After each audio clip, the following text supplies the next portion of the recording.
In the heart of Africa, there lies one of the richest land on earth. A country filled with diamonds, gold, cobalt, and endless forests. But yet, beneath this wealth lies of a history of violence and betrayal. In 1996, this nation would become the center of a war that would reshape Africa forever. For more than 3 decades, one man ruled this vast country with an iron fist. His name was Mobutu Sese Seko. He was backed by the West during the Cold War. His regime became infamous for corruption, repression, poor governance, dilapidated infrastructure, and many other things.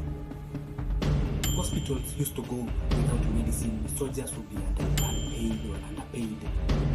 During his regime, teacher strikes, doctor strikes, civil servants, and everybody were constantly striking, demanding for better. By the 1990s, the country was collapsing. The economy had crumbled, the army was weak, and Mobutu himself was dying of cancer. The real spark of war came outside Congo's border. In 1994, one of the worst genocides in modern history exploded in Rwanda.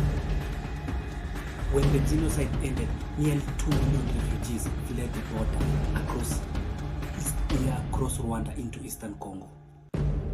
Among them were soldiers and militias responsible for the genocide. From these camps, they launched attacks back into Rwanda. Rwanda's new government, led by Paul Kagame, refused to tolerate the threat. Paul Kagame believed Mobutu was protecting these militias. So Rwanda decided to eliminate this threat once and for all. But invading Congo alone was risky. So Rwanda found an ally. Uganda, led by Yoweri Museveni, joined the plan. They needed a Congolese face who's going to become a leader of their rebellion. That leader would be Laurent Desire Kabila. Kabila was a long-time revolutionary who had fought against Mobutu for decades.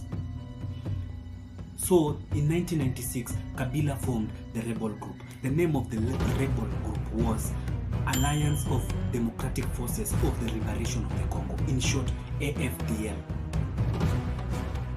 In October of 1996, the war began.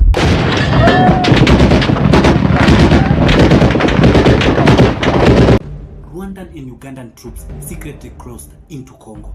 Rebel forces quickly attacked refugee camps controlled by genocidal militias. Within days, eastern cities began falling into the hand of the rebels.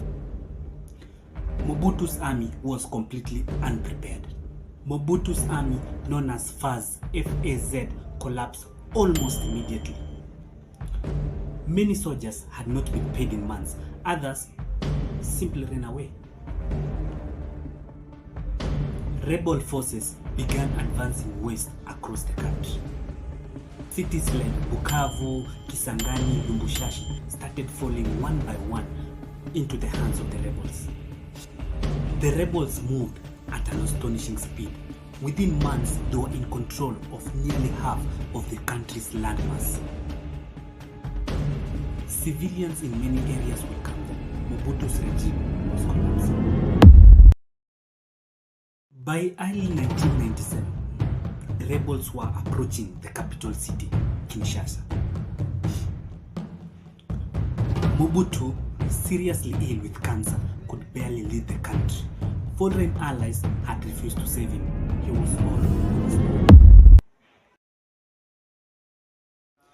In May of 1997, Mobutu fled the country into exile. After 32 years of rule, his regime was finished.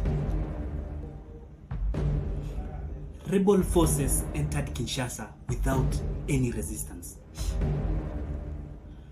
Kabila then declared himself president and renamed the country to Democratic Republic of Congo.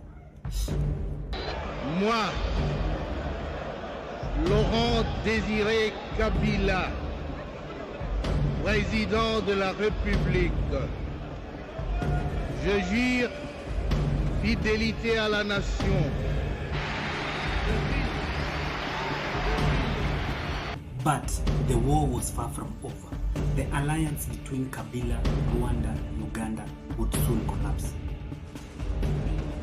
In a year, the newly named Democratic Republic of Congo would descend into even a larger conflict involving 9 African nations. A conflict often called Africa's World War.